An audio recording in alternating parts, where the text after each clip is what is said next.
My name is Clara, and I am 33 years old.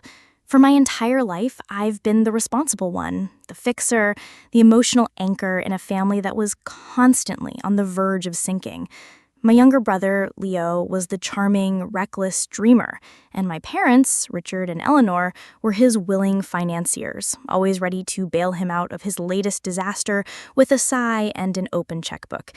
I never imagined that their lifetime of financial irresponsibility would culminate in them losing everything, or that they would turn to me with a demand that would force me to reveal a secret I had guarded for years. They thought I was just their dependable, quiet daughter with nothing to her name. They were about to find out how wrong they were. If you're watching this right now, drop a comment letting me know where you were viewing from. Before I tell you about the choice that tore my family apart, hit like and subscribe to hear more true stories about family secrets and financial betrayals that might just change how you see your own relationships. My life before the storm was meticulously ordinary. I worked as a research librarian at the city university, a job that suited my quiet, organized nature.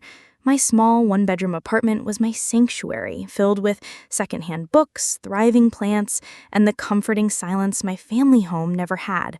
I lived within my means, packing my own lunch, driving a reliable 10-year-old sedan, and finding joy in simple things like a long walk in the park or discovering a rare first edition for the library's collection.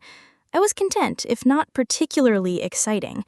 My family's life was the opposite. My parents lived in the sprawling suburban house I grew up in, a house that was always a little too big for their budget. My father, Richard, was a regional sales manager who clung to the illusion of upper-middle-class success, leasing new cars every 2 years and maintaining a country club membership they couldn't afford. My mother, Eleanor, enabled his spending, always insisting on brand-name everything and hosting lavish holiday dinners that left them in debt for months. Then there was Leo. At 29, he was my parents' golden boy, a whirlwind of charisma and failed ventures. He had dropped out of business school to launch a line of artisanal dog treats, which failed. Then he tried to become a social media influencer, which ended after he bought thousands of fake followers and was publicly called out. His latest project was a vaguely defined lifestyle brand that seemed to consist mostly of him designing expensive t-shirts in our parents' basement. Through it all, they supported him, paying his rent, covering his credit card bills, and funding each new disastrous idea. The pattern was set in our childhood. When Leo broke his brand new bicycle, he got a better one the next day. When I needed braces, I was told to wait 6 months until their finances stabilized. When he crashed their car at 17, they bought him another. When I got a full scholarship to the state university, they expressed relief that they wouldn't have to pay, without a word of congratulations. Their message was clear. Leo was the investment. I was the utility, reliable, expected to function without maintenance, and largely ignored. The only person who seemed to see the dynamic clearly was our elderly neighbor, Mrs. Gable. She had lived next door to my parents for 40 years, watching us grow up over the picket fence. Her husband had passed away years ago, and she lived a quiet life of gardening and baking. She would often leave a warm loaf of zucchini bread on my parents' porch, meant for me, with a knowing look in her kind, wrinkled eyes. You have a good head on your shoulders, Clara. Don't let them empty your pockets the way they've emptied their own. I always appreciated her concern, but I never thought it would come to that. The call that changed everything came on a rainy Tuesday evening. It was my mother, her voice thin and panicked. "Clara, honey, we need to talk. It's an emergency." I immediately assumed something had happened to my father, or more likely, Leo. "Is everyone okay?" "No, not really. We're losing the house." The words didn't register at first. The house was the centerpiece of their identity, the stage for their performance of success. "What do you mean?" My father took the phone, his voice uncharacteristically subdued. "The bank is foreclosing. We've missed too many payments. We took out a second mortgage a few years ago to help Leo with his business. We thought we could catch up. We can't. We need $50,000, Clara, within 2 weeks, or we're out on the street." I sat in stunned silence, the phone feeling cold against my ear. $50,000. To me, it was an astronomical sum. the equivalent of more than a year of my salary. To them, it was just the latest bill for a lifetime of poor decisions. My father's voice was heavy with a mix of shame and expectation. He didn't sound like he was asking for a favor. He sounded like he was presenting a problem for me to solve, just as I had always solved the smaller ones, fixing the leaky faucet they ignored, organizing their chaotic tax documents, mediating their arguments with Leo. I don't have that kind of money, Dad. You know what I make. My savings account has maybe $5,000 in it for emergencies. This was a lie, a necessary one. 2 years prior, my great-aunt Mildred, my grandmother's sister, whom I had only met a handful of times, had passed away. She was a frugal woman who had lived in a small town and invested wisely. To my complete shock, she had left me $150,000. I remember staring at the letter from her lawyer, my hands shaking. It was a life-altering amount of money. My first instinct was to tell my parents, to share the good fortune. But then Mrs. Gable's words echoed in my head. Don't let them empty your pockets. I knew, with a certainty that felt cold and sad, that if they knew about the money, it would be gone. It wouldn't go to securing their future or paying off their debts. It would be siphoned off, little by little, to fund Leo's next brilliant idea or my mother's desire for a kitchen renovation. So I kept it a secret. I put the money into a secure, high-yield savings account with an online bank they would never know about. I didn't touch a penny of it. It was my escape plan, my safety net, my one secret in a life of transparent responsibility. We know you don't have it just sitting there, my father said, pulling me from my thoughts, but you're smart. You could get a loan. Your credit is perfect. The audacity of it took my breath away. He wanted me to go into debt to pay for their mistakes? Dad, no bank would give me a loan that large on my salary. It's impossible. This was my chance. This was the moment to draw a line in the sand. But looking at the situation, I realized that a simple no wouldn't be enough. They would guilt me, pressure me, and wear me down until I broke. I needed to show them, not just tell them, why their request was impossible. And so a plan began to form in my mind. A test of sorts. Look, I can't just produce the money, I said, my voice deliberately filled with worried resolve. But maybe we can figure this out together, as a family. There was a hopeful silence on the other end. What do you mean? My mother asked. I mean, if we're all in this together, we all have to sacrifice. I'll sell my car. It's worth about $8,000. I'll take on a second job waitressing on weekends. That could bring in another $1,000 a month.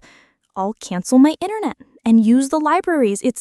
I'll do whatever it takes to help, but you have to meet me halfway. I laid out my terms. My father would have to sell the luxury car he was leasing and get a used practical one. My mother would have to sell the jewelry her mother had left her, pieces she kept in a safe but never wore. And Leo would have to get a full-time, minimum wage job and contribute every single paycheck. All of us, together, making real sacrifices. I could almost hear the gears turning in their heads. My offer was generous to a fault, a proposal of shared hardship that a real family would accept. But I knew them. Well, Clara, that's a lot to consider, my father stammered. The car is essential for my work, for my image. And my grandmother's jewelry? It's sentimental, my mother cried. A full-time job would kill my creative flow, Leo would surely argue. I knew what their answer would be, but I needed them to say it. I needed the proof that when it came to real sacrifice, I was the only one they expected to make any. I'm serious, I said. If we're a family, we get through this as a family. I'll start looking for a second job tomorrow. Let's have a meeting at your house on Sunday to discuss what sacrifices you're all willing to make. We'll talk about it, my father said, his voice now laced with disappointment. The hopeful tone was gone. He had wanted a check, not a partner in sacrifice. After we hung up, I sat in the dark for a long time. I felt a sliver of hope that maybe, just maybe, they would surprise me, that this crisis would be the thing that finally made them see the imbalance of our lives. But deep down, I already knew. The test had begun. and they were already failing. The week leading up to the Sunday meeting was a masterclass in psychological manipulation. The calls started on Wednesday. First, it was my mother, her voice laced with tears. "I just can't part with my mother's pearls, Clara. They're all I have left of her. Don't you understand?" I did understand. What she wasn't saying was that she hadn't spoken to her mother for the last 5 years of her life, a fact I was not supposed to remember. "Mom, it's either the pearls or the house. Which is more important?" She hung up with a sob. Next was my father, attempting a tone of man-to-man reasonableness. "I ran the numbers, Clara. Selling my car would be a net loss. I'd lose clients. The image is part of the job. It's an investment. You have to understand business." "I understand that you can't drive an investment to work if you don't have a house to leave from, Dad." His response was a frustrated grunt. Leo sent a series of dramatic texts. "You're trying to crush my spirit. This brand is going to be huge. Asking me to flip burgers is like asking Picasso to paint fences." I replied, "Picasso was broke for years before he became famous. Maybe you can see it as your starving artist phase." He didn't find it amusing. By Saturday, their tactics shifted from excuses to guilt. "We did everything for you," my mother cried over the phone. "We gave you a beautiful childhood. Is this how you repay us, by making these cruel demands?" A beautiful childhood? I thought of the birthdays they'd forgotten, the parent-teacher conferences they'd missed because Leo had a soccer tournament. I thought of the constant anxiety of trying to be the perfect, invisible child who never caused any trouble. "I'm not demanding anything, Mom. I'm offering to sacrifice with you. But in our family, my sacrifice was expected, while theirs was an unthinkable injustice." When I arrived at their house on Sunday, the atmosphere was thick with resentment. They were all gathered in the living room, a united front of indignity. Leo was pacing in front of the fireplace. My mother was clutching a handkerchief. My father stood with his arms crossed, a thunderous look on his face. "We've discussed your proposal," my father began, as if the word left a bad taste in his mouth, "and we've concluded that it's simply not feasible." I sat down calmly in the armchair opposite them. I had brought a notepad. "Okay, let's go over it again. Dad, what's the absolute most you could save per month by changing your car?" "I already told you it's not happening, Clara. It would be professional suicide." "Mom, the jewelry. Is there a single piece you'd be willing to part with? Maybe not the pearls, something else." "It's all sentimental," she insisted, her bottom lip trembling. "Every piece tells a story." I turned to Leo.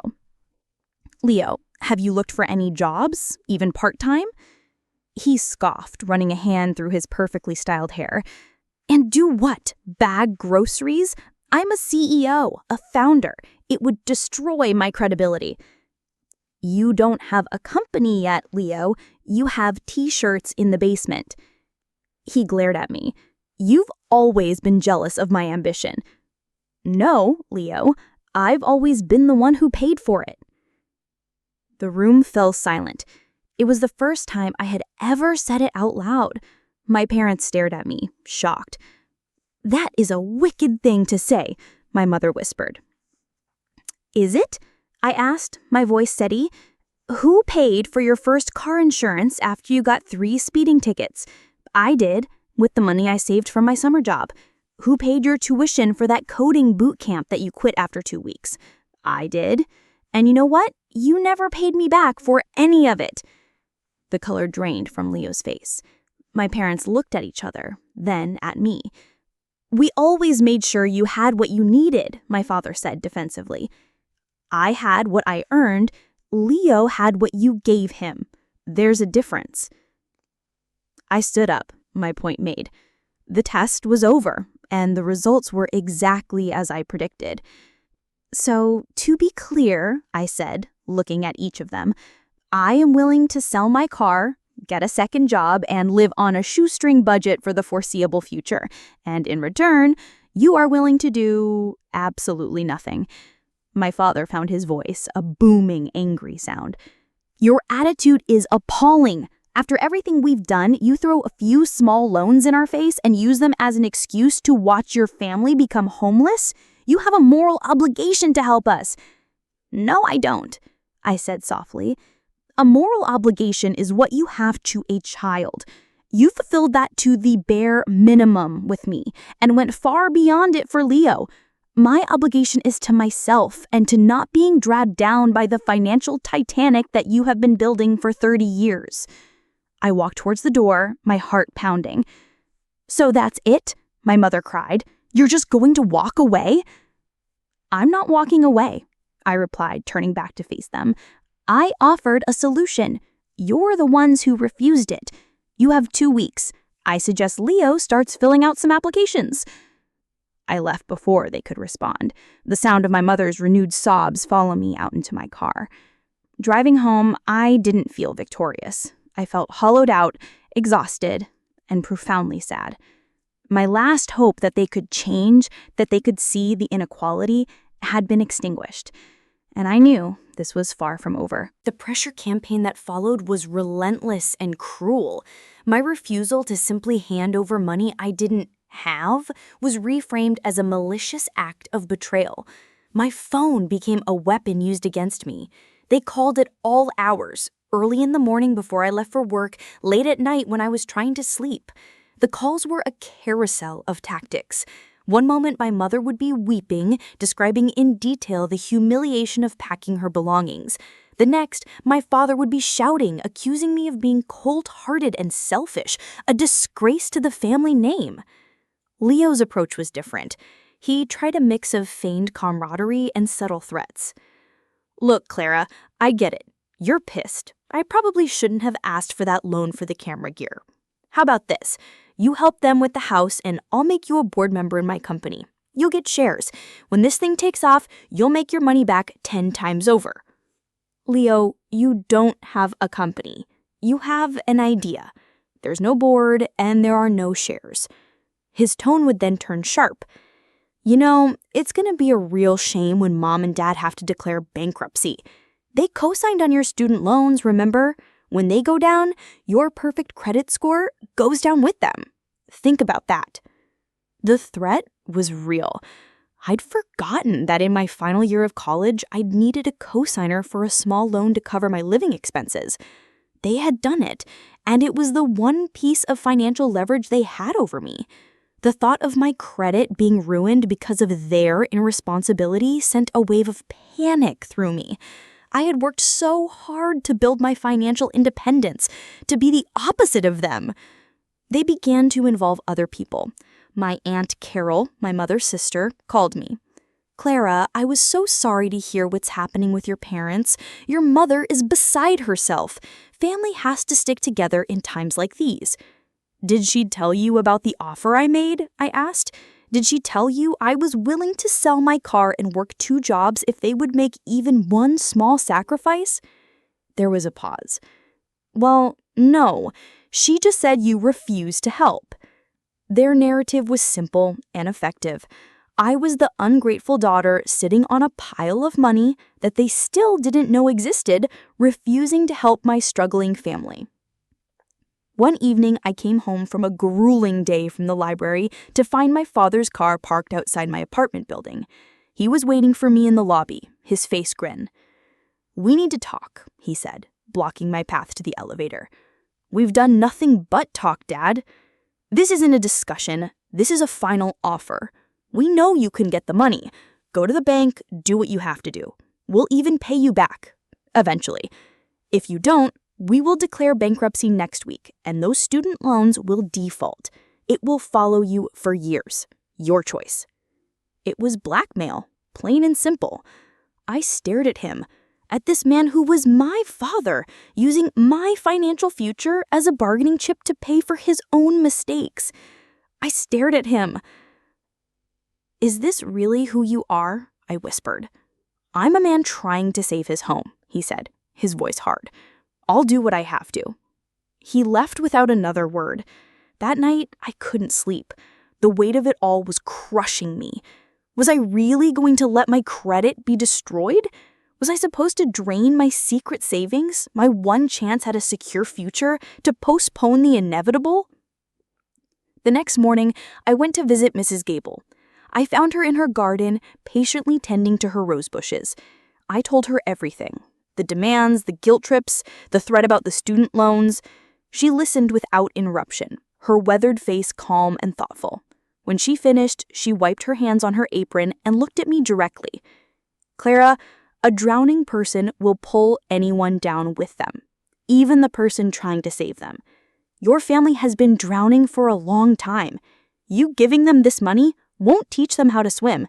It'll just be a temporary life raft, and they'll be in the same position a year from now, only this time you'll be in the water with them."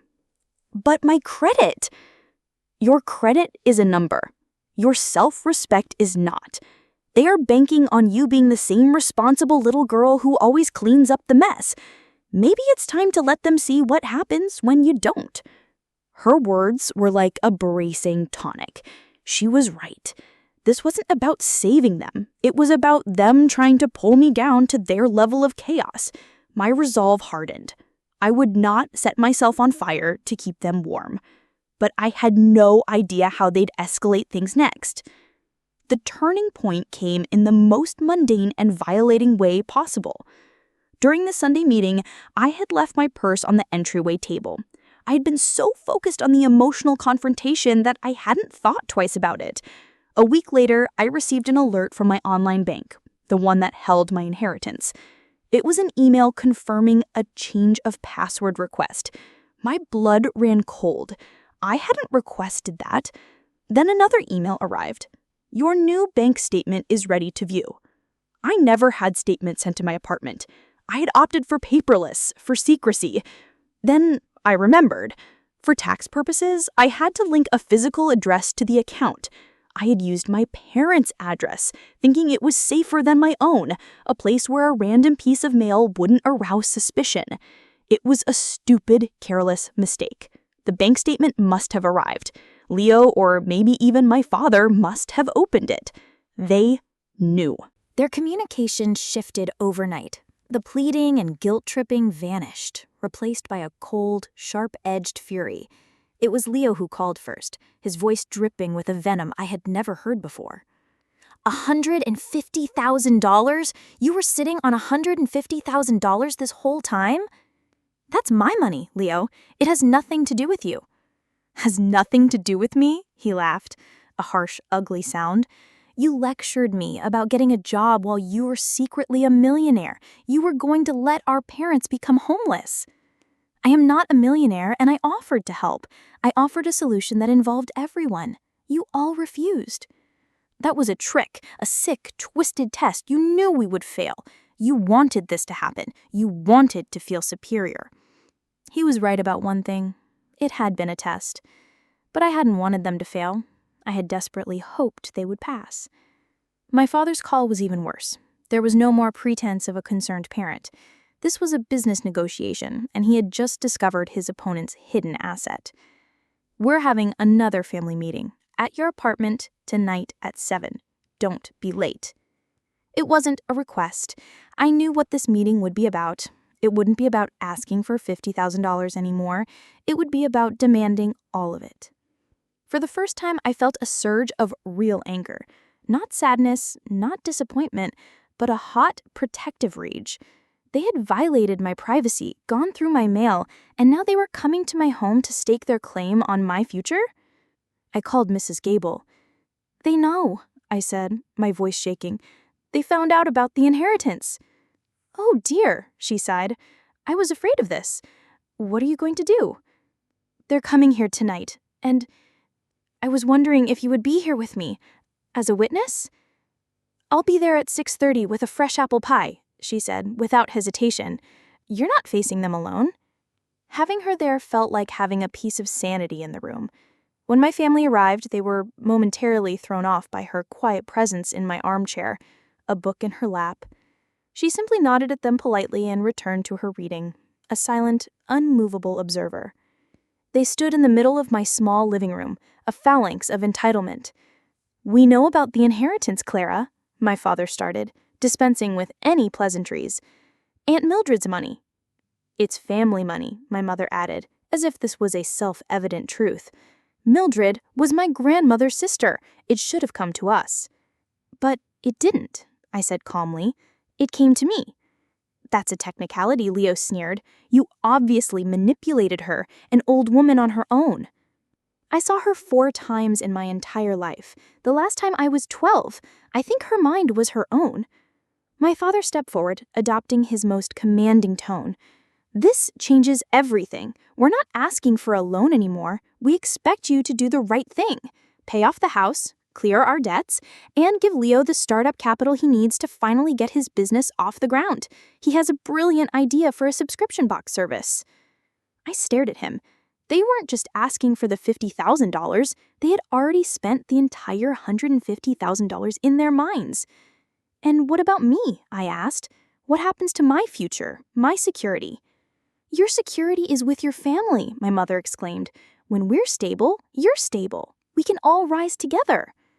I looked at Mrs. Gable, who met my gaze over her reading glasses with a look that said, "See, drowning people." I turned back to my family. No. The single word dropped into the tense silence of the room. What did you say? My father asked, his voice dangerously low. I said, no. The money is mine. I will not be paying off your house. I will not be clearing your debts.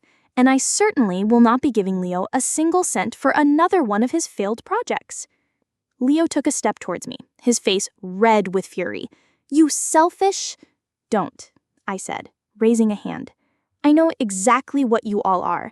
You are parasites, you have leached off my grandparents, off each other, and you have tried to leech off of me my entire life. This inheritance is not the start of your new life, it's the end of my obligation to enable your dysfunction. The shock on their faces was absolute. Quiet, responsible Clara had never spoken to them this way. You will regret this, my mother whispered, her eyes wide. No, I won't. I regret not saying this 10 years ago. This is my home. I want you to leave. My father took a different tact, the ultimatum. If you do this, if you choose this money over us, then you are no longer our daughter. We are done with you. For good. It was the threat he thought was his trump card, the one that would shatter me. I looked at him, at my mother, at my brother, and I felt nothing. The fear of their abandonment was gone, because I realized I had been alone all along. You were done with me the day you left me a note and disappeared for years. You were done with me when you taught me that my needs would always come second to Leo's wants. You don't get to disown me. I'm disowning you. Now get out of my house. Mrs. Gable quietly closed her book and stood up. I believe the young lady has made herself clear, she said, her voice possessing a surprising authority. I think it's time for you to go. They stared, momentarily stunned by this intervention from a kindly old woman. Then, defeated, they turned and walked out the door, slamming it behind them. The silence they left was profound. I finally let out a breath I didn't realize I'd been holding. Well, said Mrs. Gable, patting my arm, I believe that apple pie is well deserved. And in that moment, I understood that family wasn't about blood. It was about who shows up. In the year that followed, my life transformed in ways I could never have anticipated. The first thing I did was pay off my student loans in a single transaction. The feeling of liberation was so profound it brought me to tears. With the threat of my family destroying my credit gone, I felt like I could finally breathe. My parents did lose the house. They declared bankruptcy, and the fallout was messy. They moved into a small, cramped rental apartment on the other side of town. The country club membership, the leased luxury cars, the entire facade of their success, it all crumbled. Leo, without the safety net of my parents' home and finances, was forced to get a real job. He ended up working in the warehouse of an online retailer, a far cry from his dreams of being a lifestyle brand CEO. According to my Aunt Carol, he complains incessantly, but continues to work because, for the first time in his life, he has no other choice. They tried to contact me a few more times. There were angry voicemails, manipulative emails, and even an instance where my mother waited outside the library. Each time, I repeated my boundary. I would not engage. The calls and messages eventually dwindled, then stopped altogether. The silence was a relief. With the inheritance, I didn't go on a spending spree. I continued to live in my apartment and work at the library. The money wasn't for a new life, it was for a secure one. But I did make one significant purchase. Mrs. Gable's small house was old and in constant need of repair. Her fixed income was barely enough to cover the property taxes, let alone a new roof or an updated heating system. So I made her an offer. I bought her house from her for a generous price, giving her a significant nest egg for her retirement. The condition was that she could live there, rent-free, for the rest of her life. I set up a trust to handle the property taxes and all future maintenance. She would never have to worry about a leaky faucet or a winter heating bill again. The day we signed the papers, she held my hand, tears in her eye. "You have a good heart, Clara. Just like your great-aunt Mildred. She always did believe in investing in good people." Her words sparked an idea.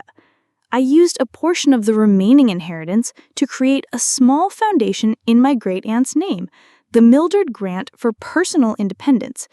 It was a microloan program designed to help people in my community who needed a small, one-time boost to get on their feet, a single mother who needed a car repair to get to her job, a student who needed a laptop for college, an elderly person who couldn't afford a necessary medical device. I ran the foundation myself in my spare time, finding immense satisfaction in providing the kind of practical, targeted help that could change a person's life. It was the kind of help my parents could have used had they been willing to help themselves. My own life became fuller and more peaceful. Without the constant drain of my family's drama, I had more energy for my friendships, my work, and my own interests. I started taking a pottery class, something I'd always wanted to do. I traveled, taking small trips to places I'd only read about in books. I felt like I was finally living for myself, not in reaction to the needs and expectations of others. One afternoon, about a year after the final confrontation, I was having tea with Mrs. Gable on her porch. We were watching the birds at her new bird feeder, a small gift I'd brought over. "Have you heard from them?" she asked gently. I knew who she meant. "No," I said, "not in months. I think they finally accepted it." "Do you ever miss them?" I considered the question for a long moment. "I miss the idea of them," I said finally. "I miss the family I wished I had, but the people they are? No. I don't miss the anxiety or the guilt or the feeling of never being enough. I'm sad for them, but I'm not sad for me anymore." She nodded, refilling my teacup. "That, my dear, is the beginning of wisdom." As I sat there, bathed in the warm afternoon sun, I thought about the true nature of wealth. The money from my great-aunt had given me security and freedom, and for that, I was eternally grateful. But the real inheritance was the lesson I had been forced to learn, that my own well-being was a precious resource, not to be squandered on those who refused to value it. My family had demanded a price I was no longer willing to pay. In choosing myself, I had finally found a different kind of richness, one built on self-respect, peace of mind, and the quiet joy of a life lived on my own terms. Have you ever had to choose between your own well-being and a family obligation? What did you learn from the experience? Share your stories in the comments below. If this story resonated with you, please hit like and subscribe to hear more real-life lessons that might change your perspective. Remember to share this video with someone who might need a reminder that true family shows up in the hard times, not just when there's something to gain. Thank you for listening, and may you find the courage to invest in your own peace.